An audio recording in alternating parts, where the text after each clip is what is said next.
চেষ্টা করবেন আপনার কান পর্যন্ত যেন ওই কথাগুলো কখনোই না পৌঁছায়, যে কথাগুলো আপনার অবর্তমানে আপনার সামনে রসগোল্লা সাজা মানুষগুলো বলে বেড়ায়। বিশ্বাস করেন, যদি আপনি একবার বুঝে ফেলেন যে আপনার পিঠ পিছে আপনার একান্ত বিশ্বস্ত মানুষগুলো আপনার সম্পর্কে কি বলে বেড়ায়, তাহলে তাদেরকে ঘৃণা করতেও আপনার ঘৃণা লাগবে।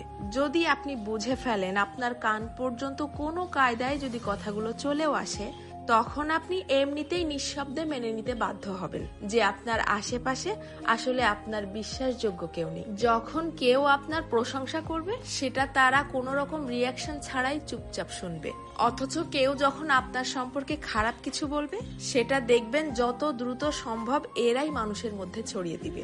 আপনি যতই ভালো হন, যতই তাদের হেল্প করেন, যতই তাদের সাথে ভালো মনে মিশতে চাওয়ার চেষ্টা করেন, কোনো লাভ নেই। কারণ এরা আপনাকে হিংসা করতেই বেশি পছন্দ করে।